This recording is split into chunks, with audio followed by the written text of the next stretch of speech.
We're going live. First time ever. It worked. Yeah. Going live.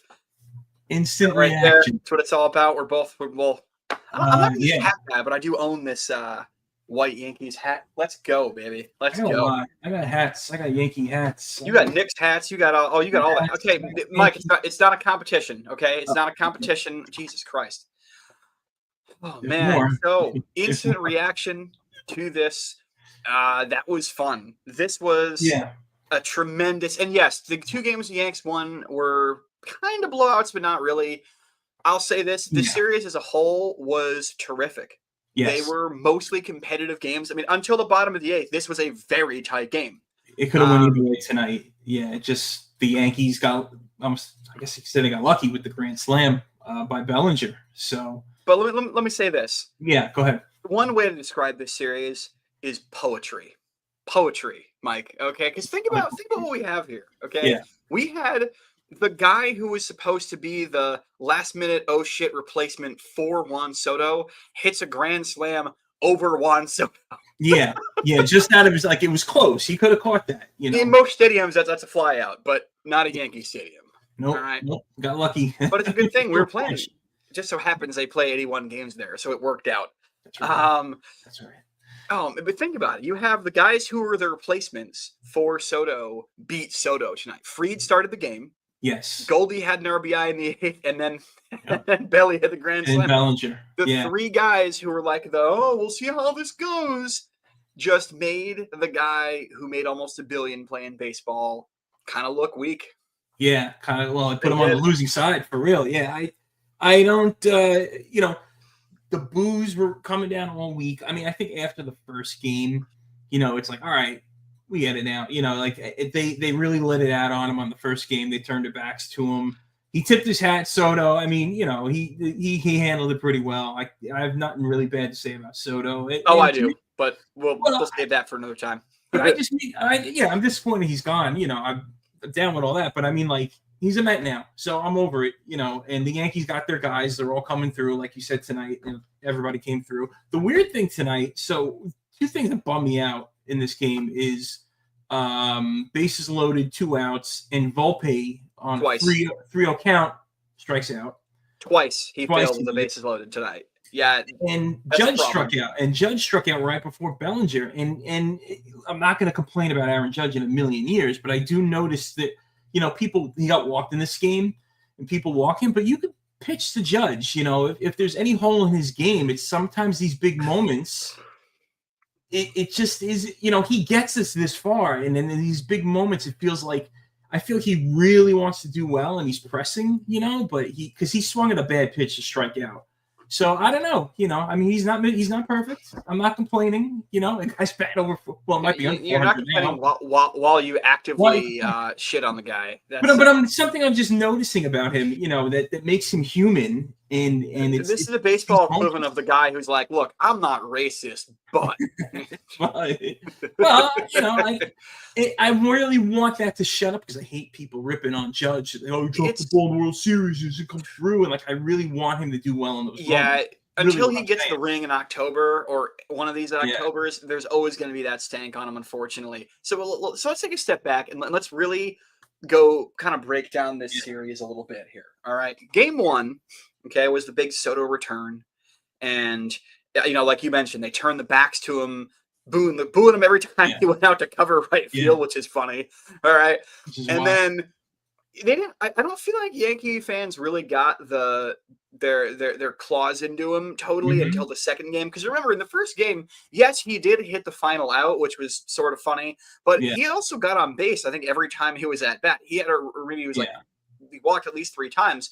Yeah. So they didn't really get the big moment of look at him failing until later on. Because the next day, moving on to Game 2, Schmidt K's him in the first inning, and that was awesome. That was what people were waiting for. Yankee fans were wanting to all in unison watch him fail and strike out, and I think that was definitely a big moment.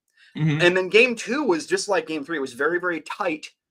Schmidt pitched pretty good. The guy on the other team, what was his name? Canning. He pitched great. He did really good. Yeah. The Mets got they got the calls and the ball flew or bounced their way. Yep. They win Game 2, And then so now that sets up game 3 tonight, where, like I mentioned, the guy who was one of their placements for Soto started the game. So there's so many storylines to this, and it was, like I said, it's poetry. The fact that the replacements just beat the guy who they were replacing. The B team beat the A team, sort of. The one thing I didn't really understand going in is well, I mean, I understand it because they're Met fans, but there are a lot of Met fans who are saying this was the Yankees World Series, and it's like, no. I mean, yeah, it would be good. Yeah, you want to get back in Soto. He left the team, but like this was not. Yeah, Phil's really going. This has become a porno live stream. This is OnlyFans right now. No, it's the Met fans. I also want to say this. I'll let you. Sorry. Keep talking. I'm listening. The Met fans have been waiting for this for so long, so I get it. Let them jeer, let them say whatever they want. They've been, I have friends who are Met fans who just said some stuff, and it's just like, oh, you son of. But I won't get dragged into it. But like, they're cheering now because they feel they've overtaken the Yankees in some way because they got Soto. And in my mind, I didn't want to jinx myself, but in my mind, I kept saying, be careful what you wish for. And you've got the guy.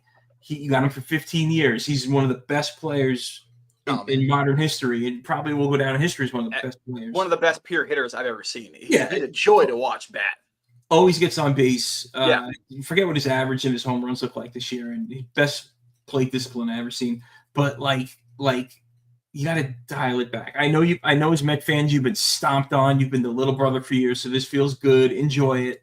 But like as Yankee fans, it's not like we're sitting there going, wow, we really lost everything. The Yankees are fine. They're doing well. And this was a really much more competitive, fun series. Last year, obviously, the Mets swept them. This was way better. I want copy. Even like Brian was saying, he said, I wish it was competitive. This losing like this hurts. If they lost like 3-2, I could have dealt with it. This was a competitive game. It just so happens that it blew up in the late innings on them. Yeah. This was a nail biter until 20 minutes ago. Yeah. I could, if the Yankees lost 3-2, I could take it. I could deal with it. You don't want the blowout, of course. I dealt with yesterday's pretty well. I was a little mad at the call late in the game where, and we don't have the footage or anything, but where I think was it Nimmo or somebody, the guy got hit by the pitch to get on base in the cruise inning. Yeah, that was a swing. That should have just been a strike, but the ump gave him first base. That was BS. But anyway, back to what you were saying. Sorry. Right. It's just, I'm looking for the next one is the 4th of July weekend. So, or 4th of July. Dope. That'll be fun. I'm in the city for that. I might consider trying to make the trek up to Queens for that. I don't know. We'll see. Yeah, we might have to sneak out there and do a little filming, talking to the fans. We'll see. And you know what was interesting about this? Seeing Soto shake his head at what do you call it? Clark Schmidt. When he didn't get the call. And it's interesting to see that now being on the other side of it. Because last year it's like, yeah. And now we're looking at it, you're like, I gotta say, as somebody who watched Soto all of last year, and you did too, I don't think he looked comfortable this whole weekend. I don't think he looked. It was almost like he. I don't know. Maybe coming back to Yankee Stadium for what probably was the first time since getting knocked out of the World Series. Yeah. That might have triggered something in him. It might be like a oh wait, I'm actually here now, and I'm a Met. Like because he went. I think somebody just texted me. He went 1 for 10 in the series. And it's I was expecting bigger out of him this weekend. I thought he would literally come out swinging. I thought he would hit a home run or two or something. Something would have happened. Like I was waiting. There one at bat he had tonight where I'm like, he's going to hit the home run, isn't he? That's going to be the talk of the town tomorrow, and it didn't happen. It's going to be in game 1 when they got the bases. Even if he would have hit it in game 1, they would have still probably lost. It was only enough to get him within 1. But I thought that was going to be the moment of sort of him being like, all right, I'm going to hit this home run. We got this game, but just remember, we'll come back tomorrow. It was kind of there, and then he lazy popped out. I think to what you said is probably true. I mean, if any human being, that's got to be a lot to take in, having a giant stadium boo you, and you just played there, and those people loved you last year. So, yeah, it's going to affect you, even if it's small. And he's like running into your ex at the diner. It's like, this person used to love me. Yeah.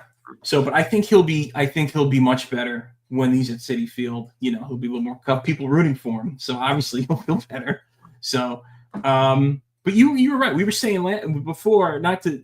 You want to say something? I'm sorry, but like you mentioned Yeah, you mentioned in the regular show that now I lost my train of thought. God damn it. Well, I want to actually hop on to something that you said a second ago, which was that this was the year. Think about the Mets fans. This was the year where, oh, hey, we got a richer owner now. We're the ones with the money. We're the ones with the superstar. And this was supposed to be their coming out party of like walking into Yankee Stadium, beating the Yankees in their own turf and saying, hey, we're the big brother now. And it did not happen. It did not happen. They won one game, and that game, too, could have gone either way. Games 1 and 3, the Yankee victories, were a bit more decisive.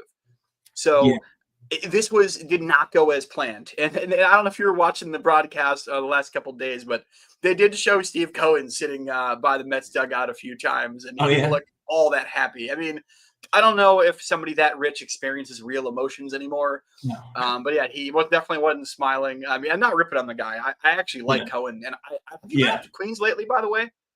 I have not. I'd like to see what they're working on out there. Dude, so the entire area behind Citi Field where there used to be those like chop shops where it was a third world country, they're like going to build an entire neighborhood from scratch behind there. It's really cool. It's only construction now, but I got to see it when I went last week. I went to a Mets game. And I think that was, And I think that was always supposed to be the plan, because originally they wanted the Dodgers to move out to Queens. The Dodgers said, no, we want where the Nets play now. We want that corner at Atlantic Avenue. And like Robert Moses, the city planner, was like, nah, everybody hated him. So like, we're going to LA. So I think now that would have been, could you imagine if Dodger Stadium was there? They wouldn't have been the Brooklyn. They would have been the Queens Dodgers. I guess I assume that means, but would the Giants be up in Flushing then? So you'd have the Giants in Flushing, the Dodgers down where Barclays is, and the Yankees in the Bronx. Oh, that'd be so sick. Yeah. That would be so dope, man. Yeah. That would have been, and they would never been a Mets team. So it's really interesting how all that played out. I'd like to get out there and see it, see what they're working on. There's a great, Queens, there's a great park right next door to it. They have the tennis courts. They have the Queens Museum out there. The World's Fair, if you see Men in Black, the World's Fair, they filmed this over there. The Globe. It's pretty, I've been out there. It's pretty great. So I'd like to see. And then they're going to have the soccer stadium out there too, which will be fun. Oh, that's right. The Red Bulls, right? No, that's right. No, NYCFC. Yeah, they've been playing at Yankee Stadium, and they're going to move out to Queens. So they're going to be in Queens. So that's going to be awesome. And I think it's cool that, as somebody who actually works in New York tourism, who like knows a lot about the industry, it's cool that, because when I moved here 15 years ago, tourism in New York was basically just south of Times Square. To about the Village area, to about maybe Houston Street. And then that was kind of it. And nowadays, anything south of 125th in Manhattan is touristy. And now you've got Barclays Center. Now they're beefing up Coney Island to even be more of a year-round thing. Yeah. Flushing is getting built up. LIC, of course, Williamsburg, Brooklyn. So now New York has so much more to offer than it did 2 decades ago. And this is only going to be amplifying it with the Cohen money going in there. So yeah, to put a bookend on that topic, I mean, I personally like Steve Cohen, so like it's not a I'm not shitting on him. Back to the game though. Back to baseball. I just love the fact that in this game, the replacements did it. The replacements took down the guy who was the replacement. Hit a grand slam over his head to win the game, or not really to win the game, but to put the game out of reach. And then you got the Yankee Stadium lights doing the flashy home run thing.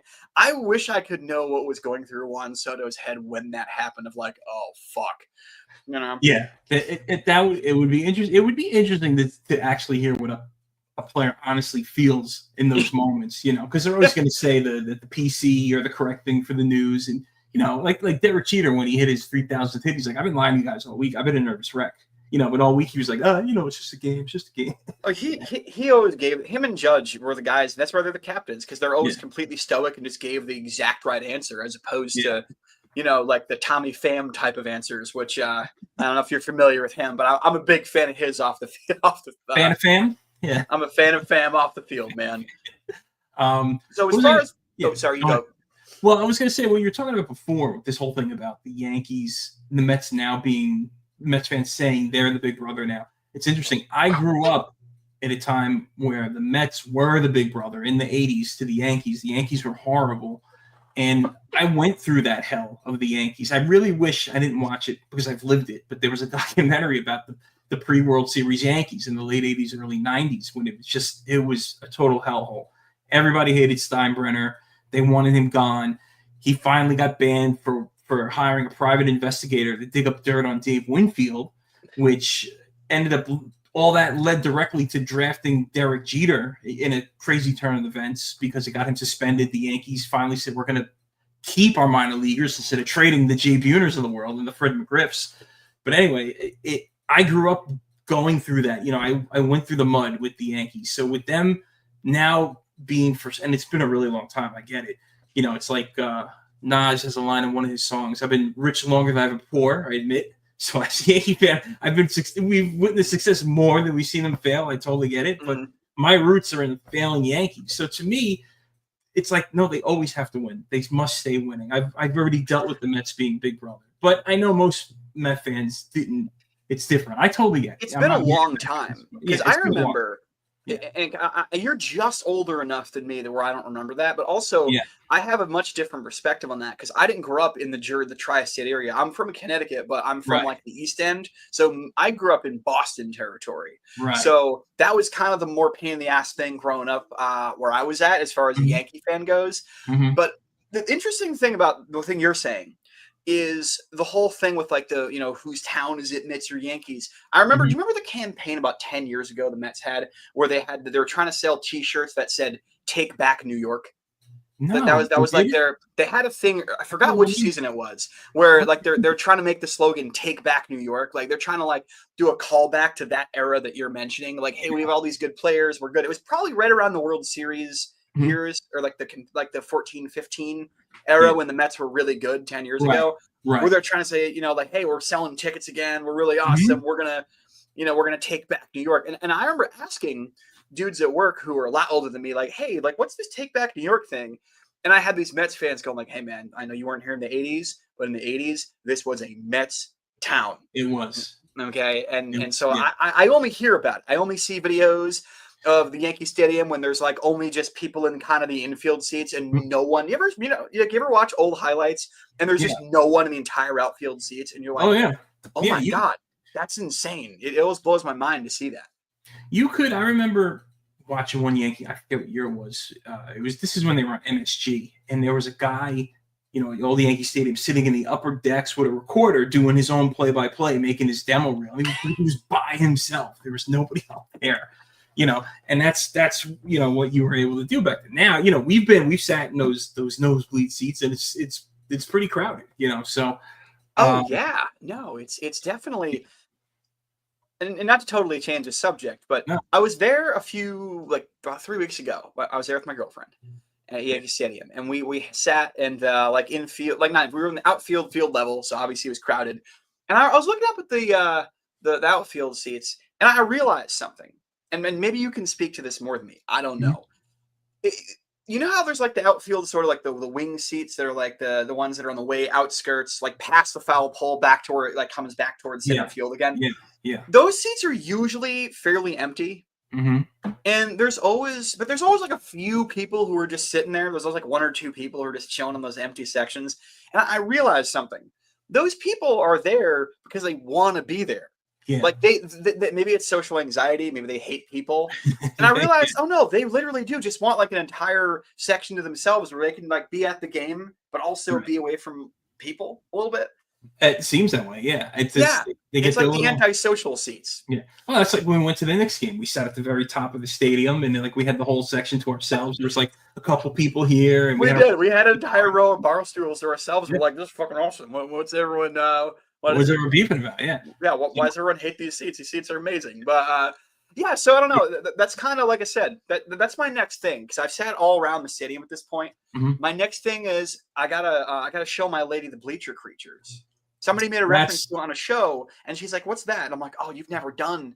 I haven't done it. Oh, you've never done? I've done it both old and new stadiums. I did it the last year of the old stadium. It was super intense. Oh, nice. And I've done it a few times in the new one. Yeah. I'm at the age where I don't want bleacher seats anymore. I like sitting back. And also, if it's a day game, it is hot as hot seats because there's no shade. So I got a chair. I hurt my back, so I got a chair pillow. Yeah, see, exactly. We need box seats. we need those handicap seats. No, we're at the age where when we go to concerts, we pay the extra $40 for like the VIP thing at the top, so we can just kind of lean against the rail the whole show. Yeah, we can't be in the GA section anymore. So I remembered what I was going to say is that think about if the Yankees did resign Juan Soto, and the season he's having now, he'd be having it for the Yankees. How miserable we would be as Yankee fans, because I know the Met fans have been getting upset with him. And, oh my God! So I guess everything worked out for a reason, or it just worked out because all the replacements the Yankees got have come through, which really hasn't happened in the same game against him. In the same game. So oh, it's so great. Let's go Yanks. So it was just great that worked out. Now let's get Volpe to hit when he's supposed to. Yeah, Volpe. We don't need to talk about that. No, I think he's doing better. Wants to have the big moment as much as we want him to have that big moment. Oh yeah, have it in the World Series. Dude, all he had to do was not swing tonight, and he would have walked in and run, and everyone was like, "Hey, he saw the ball. Great job, kid." Yeah. But he did. He's young. He'll figure it out. Yeah, well, it is what it is, and his batting average has gone up a bit in the last few weeks. Same with Bellinger. I was starting to complain privately to other people about Bellinger, but he has fully won me over for at least 2 months after tonight. No complaints, no notes. He knows it. Trent Grisham has been taken over. I mean, when Stanton comes back, what are they going to do? Are they going to not play Grisham? I mean, come on. And it's crazy to think that LeMahieu came back right at the perfect time with, day before Cabrera goes down with that injury. So that worked out. But when Stanton comes back, what are we going to do? He's the DH. Dominguez sitting the bench. Belly sitting the bench. I don't think so. So they'll find playing time. So let's talk about the effects of this individual game moving forward real quick before we wrap it up. Yeah. You and I. This is kind of fun to do, just a talk show episode where we're doing a live react. By the way, do we have anybody watching this right now or no? We had one person hop in and then they left. And it's probably because they can see our dirty No, dude. Next time they come on, next time they come on, acknowledge them, because if there's only one person, like, hey, how you doing? That kind of thing. Yeah. But yeah, so let's talk about the effects of this game going forward right now. Yanks are up 5. I'm checking the standings. Yanks are up 5 games, 6 in the loss column. They because the Red Sox and the Jays and the Rays and the Orioles all lost today, which is pretty awesome. So, side note, imagine if Devin Williams didn't blow like 4 games. The Yankees would be 9 or 10 games up right now in May. Like, they are about to run away with this division because no other teams are above 500. Yeah. So, yeah. And also the effect on the Mets is this. The Mets are now in a loss column tie with the Phillies for first place. That lead is gone. That they have that 5-6 game lead is gone. It's done. Wow. So, and furthermore, it's kind of funny. I just mentioned Boston. The Mets play Boston this week. So now us Yankee fans, we have to tomorrow night begin rooting for the Mets. We have to be like, hey, Soto, time to go on that tear. Time to go on that big tear. That's fine. Yeah, it's weird. It's sports, man. And then also the Phillies play against the Rockies this week. So there's a chance the Mets are in second place this time tomorrow. So that sucks for them. I'll say that. And I want to actually answer a question you asked a minute ago about Soto. Right. And you said, oh, imagine if he was playing for the Yankees and having this bad year. The narrative would be he played hard for 1 year to get the bag. He got the bag, and now he's just sitting back, and he doesn't give an F. He doesn't care about winning. He doesn't care about tradition. He, secretly hate. You got to trade him. Trade the stupid contract. Eat the money. Eat the money. Hell, like that would be the narrative. Exactly what I just said. That's what would happen. Yeah. Well, when you get almost $1 billion, you have to lose a little motivation. He's gonna get it either way. It's like Bonilla. He's gonna get the money either way. So. Yeah. And that's another thing I realized today is everybody talks about this is the first time somebody chose the Mets over the Yankees. And I know he actually left the Yankees to go, but somebody in the radio made a good point today. Soto was traded to the Yankees, so he didn't have a choice in that matter. Mm-hmm. But he did choose to leave the Yankees to go to the Mets, which I guess is a first. But I'm trying to remember, I'm not saying this was the first time, but Bonilla, I remember that season. The Yankees got Danny Tarnable. The Mets got Bonilla. But I was almost wondering if the Yankees tried to pursue Bonilla at all. And he said no. I have no I idea. don't know. Man. It would be interesting to see if But the fact is, Mike, whether they did or not, it just goes to show you how far back you have to go to find another example of this. It's true. It's true. There is no one. No, it's and there's also too the Mets have a history of people not wanting to go there. Like, do you remember? I think it's about 20 years ago. They tried to sign Carlos Delgado, and Delgado's like, "No, I'm not playing for the Mets." And then they got him a few years later, but they had to pursue him more than once.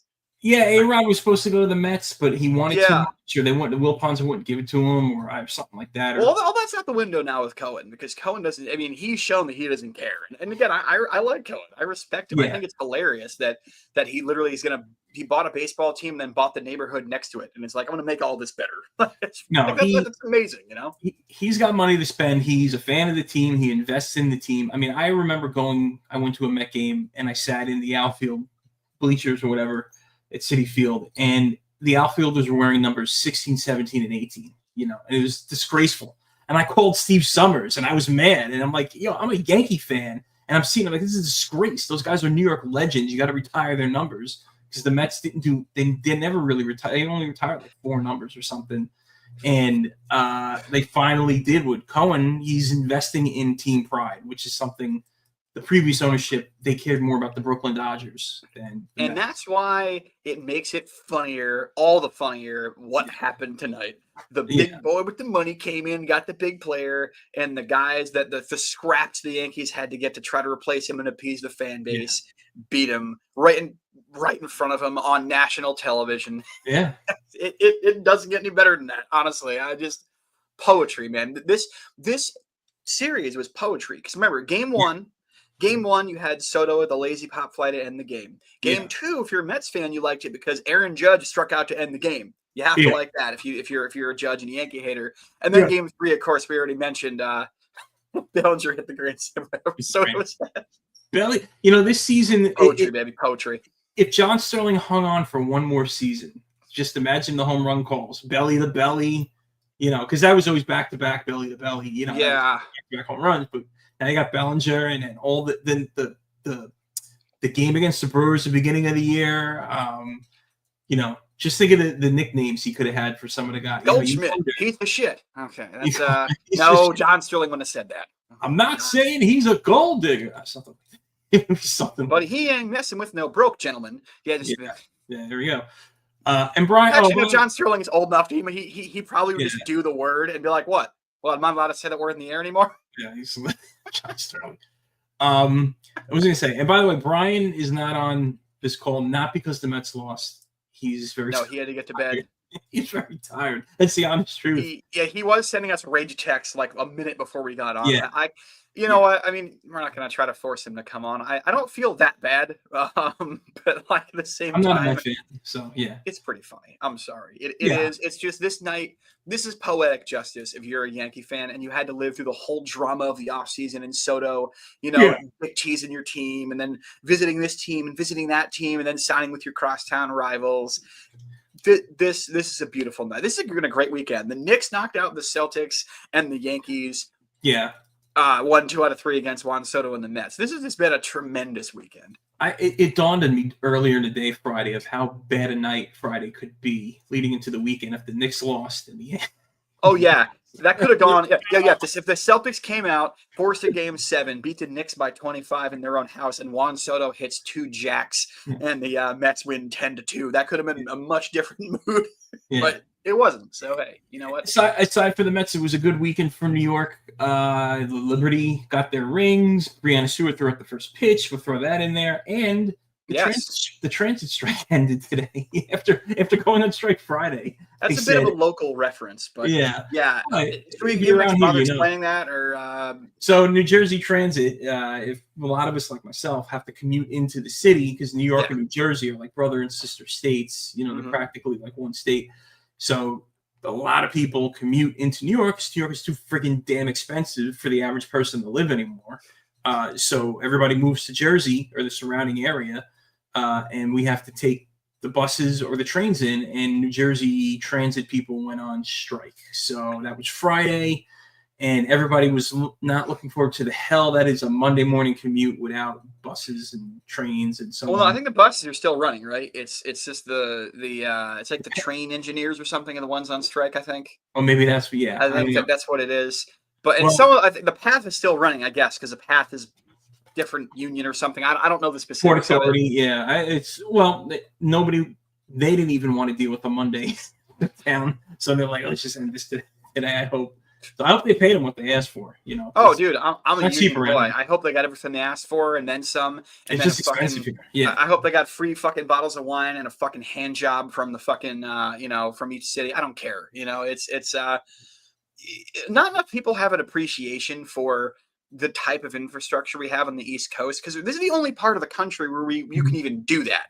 Yeah. And people take it for granted. And I think it's genius that they took it away on a Friday when it was a Friday work day and there was a Subway Series and a major basketball game. I think that was just a huge FU. And I love it. I think it's hilarious. Again, I hope they got everything they wanted. Well, the headline that was going around was this will impact the Beyonce concert. I was like, who cares? No, I know there's a lot of Beyonce fans, but I was like, was that last night? Was the Beyonce concert? I don't know. Maybe. I mean, it was at MetLife. So yeah, that's obviously a traffic crisis. So fun fact, I share a birthday with Beyonce. We are our birthdays are the same day, and that's my birthday claim to fame. I have Beyonce and I. Count Basie, the legendary jazz musician from Red Bank, New Jersey. So all right, he's the best. So there we go. But you can't go visit Red Bank right now because there's no trains running. Anyway, that is a good place to end. We've rambled for about 30-ish minutes. This is fun. Thank you to the one random person who watched us for part of the show.